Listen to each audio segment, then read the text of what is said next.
What's going on, everybody? King of Dragons 5000 here, coming at you with another figure review.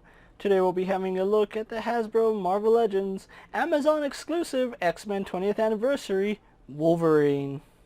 And so here we have the X-Men movie franchise Wolverine, or just Logan, posed and out of the packaging. Before we take a look at the figure, let's actually run through his accessories really fast. Wolverine here does come with two different head sculpts. He does come with the neutral face that he has on him right now. He does get one face where he is gritting his teeth.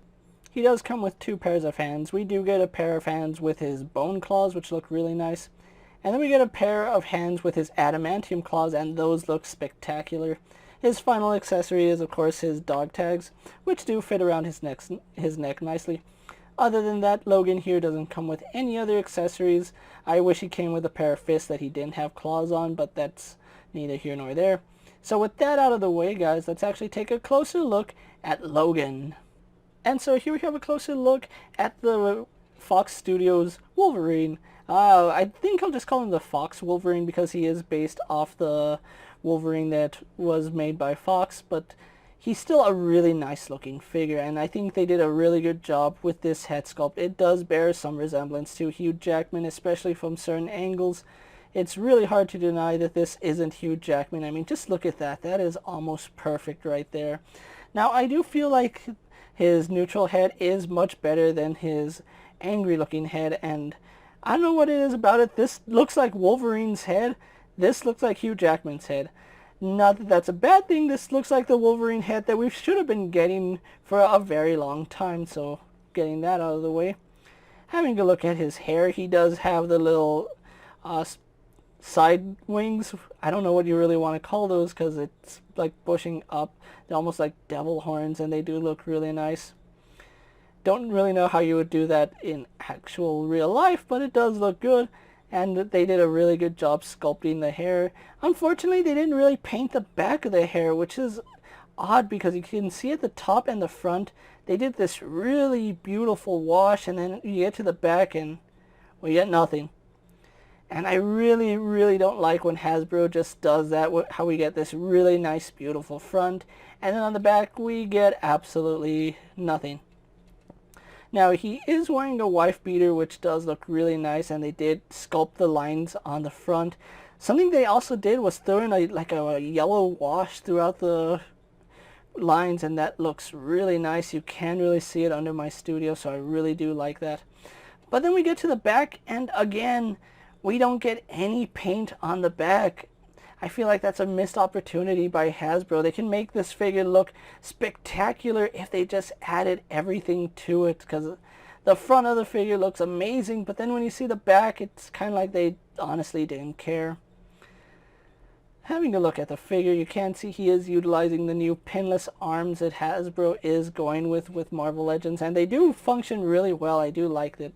The only problem I have with it is that it's really these seam lines are really defined, and it's on both sides. That's one little downside to having these Pinless Arms, is that those mold lines are very noticeable, especially on this side. It's more noticeable on the right side, but those seam lines are something you can't avoid anymore. They did hide it along the sculpt right here, but on this side you can see really defined seam lines, and that's, again, a downside to having the Pinless Arms that Hasbro is going with.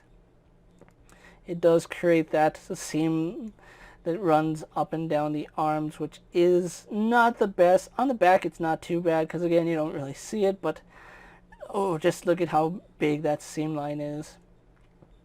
So I actually have him with one of his adamantium claws and one of his bone claws on, because I do want to talk about both claws individually.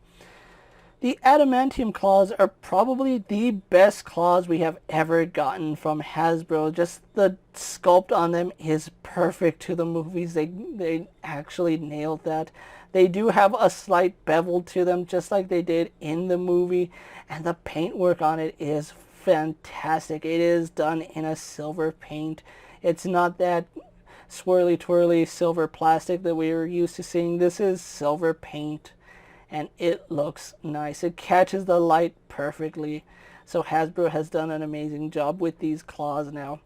I would display them with these claws all the time if Hasbro didn't put the effort in on these bone claws, if the camera will focus really fast, because they did a fantastic job with these bone claws. They look amazing.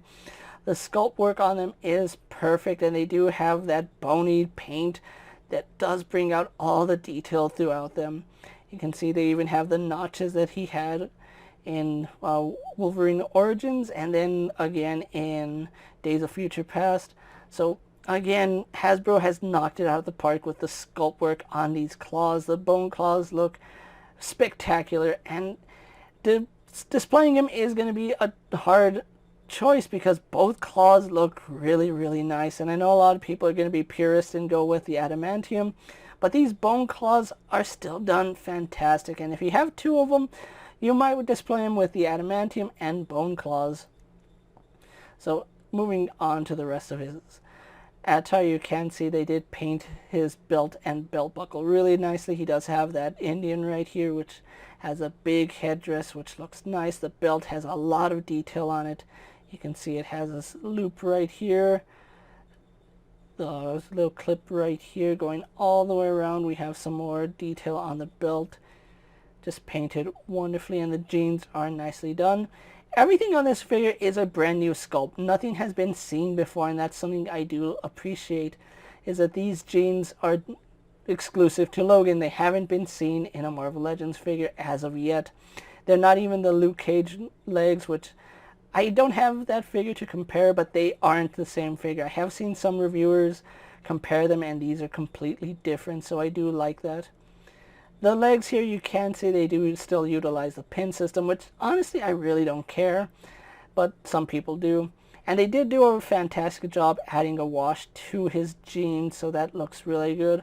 But again, we go to the back and they don't have any paint. All this detail does get lost. You look at the front and you can see all this nice detail. In the back, it loses all that detail, unfortunately.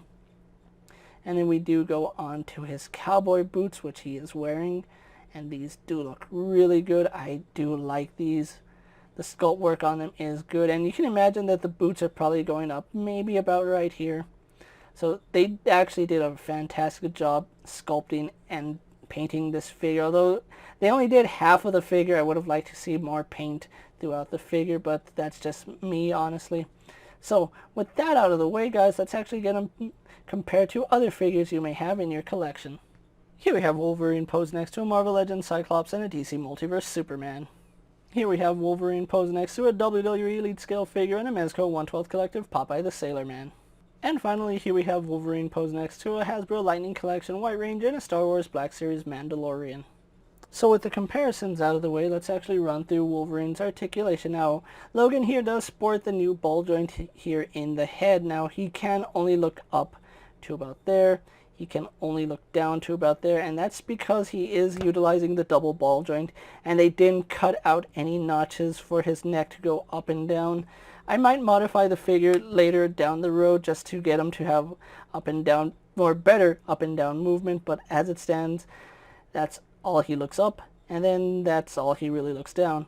We do have a decent butterfly joint, which does go back and forth quite a bit, so that's pretty good. Arms do go all the way around, no problem. Go out to the side really well, I do like that. He does have a really nice bicep swivel. Double bend here at the elbow, giving us much better than 90 degrees, so I do appreciate that. He does swivel and hinge at the wrist. No issues there, so I do like the wrist articulation on him. We do have an ab crunch, which goes back to about there. Crunches forward a fair bit, so I do like that. He does have a swivel at the waist.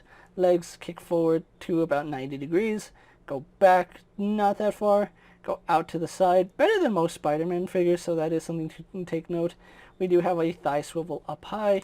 Double bend in the knee, going all the way back, so really good range on his legs. He does swivel down here at the foot, although it does get hindered by the cuff of his jeans. Same thing with his ankle. He does have a hinge which does go back and forward, but because of the way his jeans are sculpted, that's as far back as it goes, and that's about how far forward it goes. And then we have forward-facing pin for rocker ankles. So overall, pretty decent articulation here on Wolverine. Not the best we've ever seen, but it is acceptable. So with that out of the way, guys, let's actually get in pose for my final thoughts, and then we can wrap up this review. And so here we have the Marvel Legends X-Men 20th Anniversary Wolverine pose for my final thoughts. And overall, I really like the way this figure came out. I am enjoying it much more than I thought I would. And the accessories on him are really good. I do feel like he is missing just a regular pair of fists, because I think that would have been really nice to have, because although he does look nice with the claws, a pair of plain fists would probably be just as good. I am really happy that they did give us the option of having Adamantium Claws or Bone Claws. The only problem I have with that is they did such a great job on both of them that having to choose which one to display is a really hard decision. Another accessory I feel that they could have thrown in with this figure is a yelling head. I really do like the teeth gritting face, but I think a yelling head really fits the character more, especially for the Fox iteration of Wolverine and Logan. In just about every movie he's yelling, and I think that's one opportunity that they missed with this particular figure. Besides that, I do feel like he is lacking paint, especially on the back of the figure. It does feel a little bit plain when you compare it to the front of the figure, which has so much nice detail on it. It's a shame that Hasbro only really paid attention to the front. Now, if you are looking to pick up this particular version of Wolverine, he is an Amazon exclusive. And at the time I'm making this video, he is sold out temporarily. He will go back on Amazon.com, but I have no idea when. I do believe that pre-orders are up for him again. They just don't have a definite shipping date. So if you want to get your Wolverine, you better pre-order him now, because once this guy sells out, he will be next to impossible to find. So if you do want to add the 20th anniversary of the X-Men movies Wolverine to your collection, pick up this figure as soon as you can. He will run you $25, but that's to be expected because this is a quote-unquote special brand, and they do end up raising the price by $5 for the special brands. They did that with the Marvel Studios series and the 80-year series, so that's just the way Hasbro does things. With that out of the way, guys, hope you guys enjoyed this video. Don't forget to like this video, leave a comment, subscribe to my channel. Go check out all my other action figure videos, as well as all my other Marvel Legend and X-Men videos. Hopefully you find them informative. As always, if there's a figure you would like to see me review, let me know down in the comments, and if it fits in my collection, I'll definitely have a look at it. While you're at it, check out my Instagram account for new and exciting action figure photos, and as always, ring that bell to be notified every time I upload a video.